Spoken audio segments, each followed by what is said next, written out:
Oi, gente. Aqui quem fala é o professor Lauriston Soares. Eu sou biólogo, especialista em hematologia clínica e tenho aqui o meu canal, Biologia e etc., onde a gente discute muito sobre ciência, métodos de estudos, algumas videoaulas e muito mais.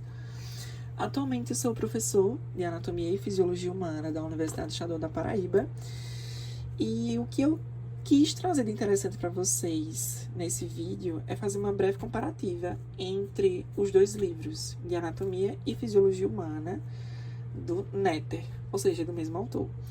Então, a princípio, eles dois são livros didáticos, muito bons, porque eles trazem esse aspecto do desenho e para posteriormente você realizar a pintura. Então, no vídeo anterior, eu falei a respeito da resenha desse livro de anatomia. Então, ele traz as configurações morfológicas do corpo humano, como coração, pulmão, cérebro, olho. E aqui você tem a sua parte à direita descritiva das estruturas, como por exemplo aqui do hipocampo. E aqui no lado esquerdo do livro são estruturas mais relacionadas para que você pinte, né? A pintura, ela traz o propósito de você conseguir fazer o destaque naquela estrutura que está sendo abordada no lado esquerdo. Nunca é uma pintura aleatória. É sempre pinturas objetivas para que você consiga estudar de uma maneira efetiva. Então, a princípio, o livro de anatomia, ele é um pouco maior do que o livro de fisiologia.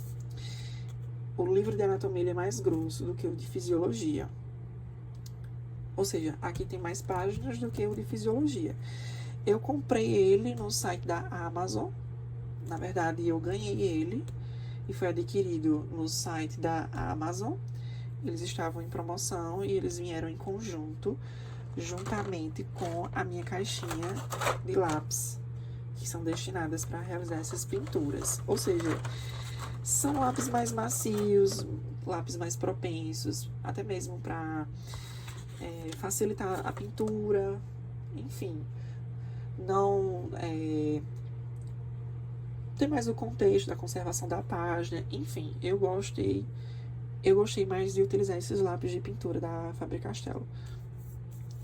Falando a respeito do livro de fisiologia de colorido Netter, ele é um pouquinho menor, entretanto, ele vai abordando a mesma configuração que é desenvolvida pelo livro de anatomia. A princípio, ele traz essa capa do livro, que deixa um pouquinho a desejar no meu ponto de vista. Não é uma capa de livro grossa. Eu gosto de livros com a capinha grossinha, durinha, porque ele, no meu ponto de vista, ele traz esse aspecto mais de conservação, né?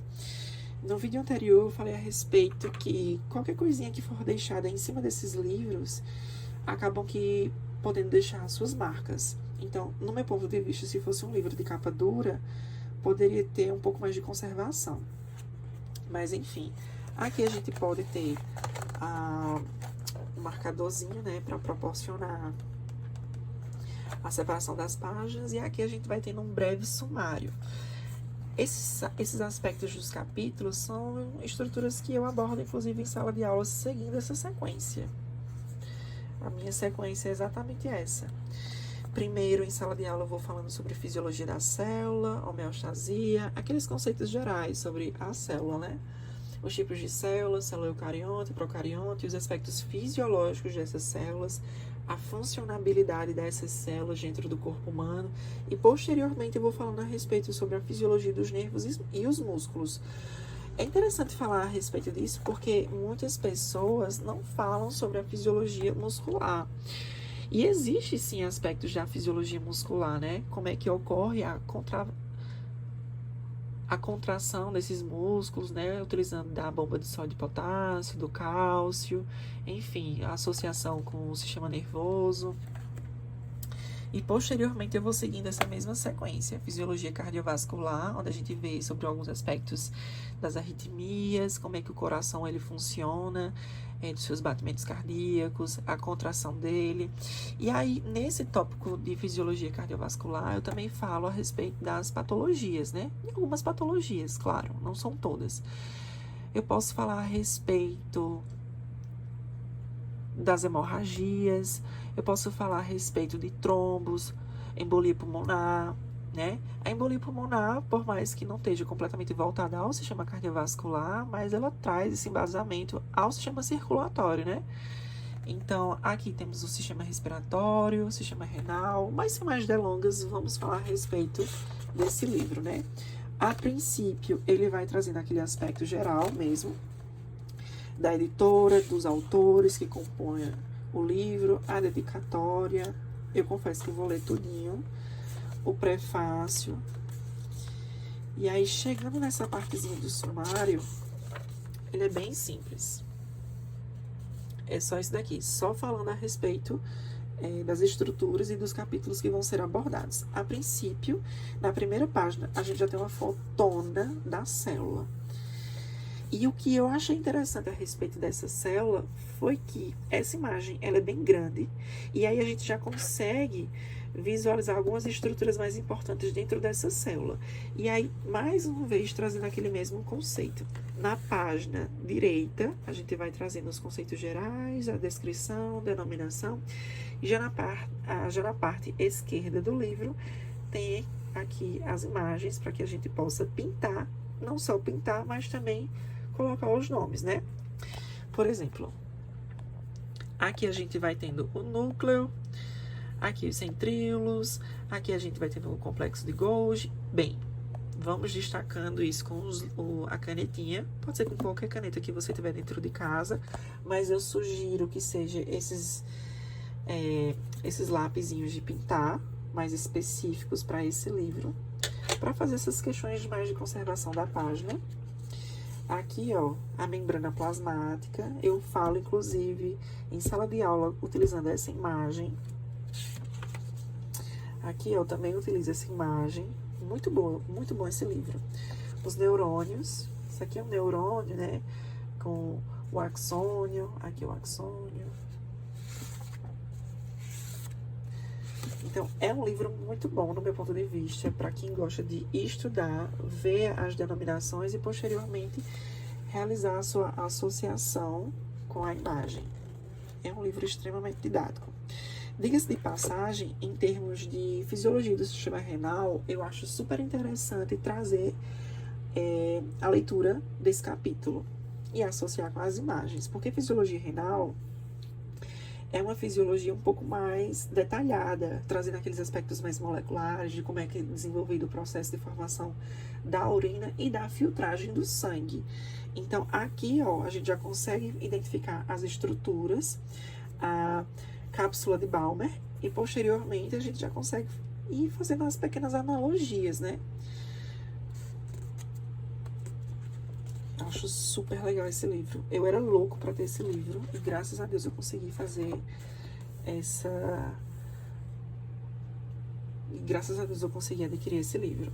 Então aqui a gente tem, ó, a parte da fisiologia gastrointestinal. Isso aqui é o intestino grosso.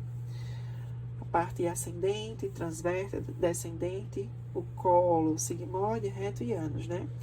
É que ele traz também alguns casos clínicos, nota clínica, além das atividades, a parte de colorir, a parte de escrever, e ele traz a conotação clínica, para que a gente consiga associar.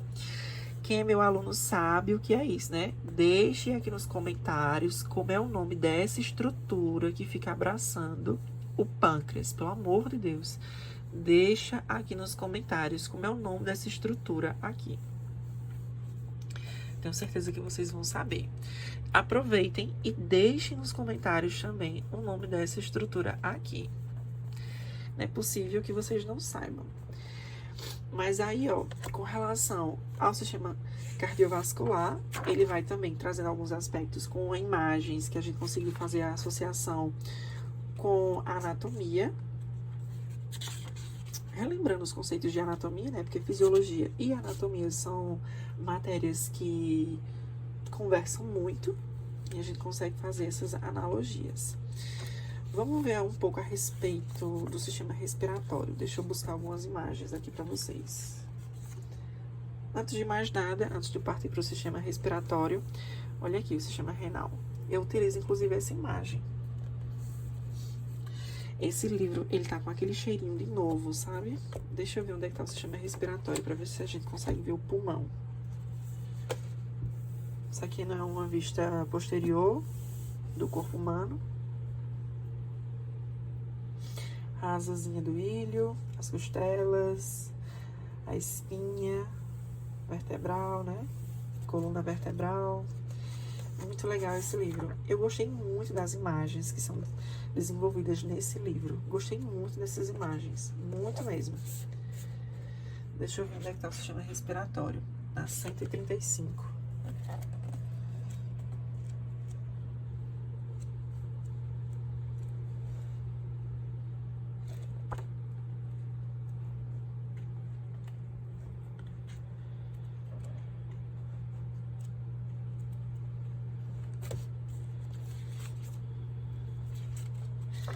Aqui, ó, no sistema respiratório ele traz os aspectos da traqueia e, consequentemente, a funcionabilidade dessas estruturas, para que você possa colocar o nome e, consequentemente, pintar.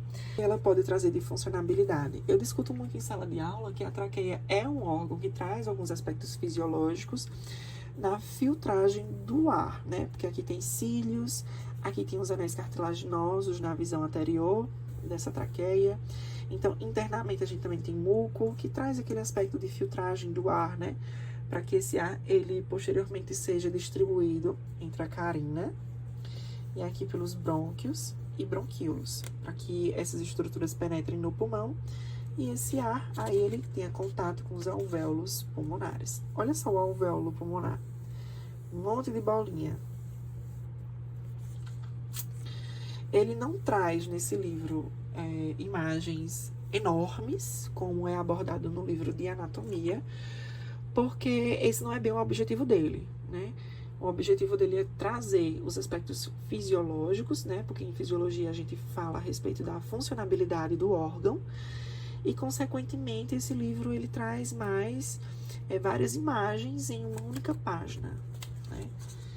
Eu achei um pouco mais dificultoso encontrar imagens grandonas, como é o caso aqui de fisiologia renal. Aqui, no caso, é uma estrutura mais específica dos rins, né? Aqui seriam os néfrons, o néfron, na verdade. E nessa estrutura aqui a gente vai encontrando os aspectos mais moleculares, que eu acho que é um dos princípios mais interessantes do livro, né? Trazer esse objetivo. Aqui, ó.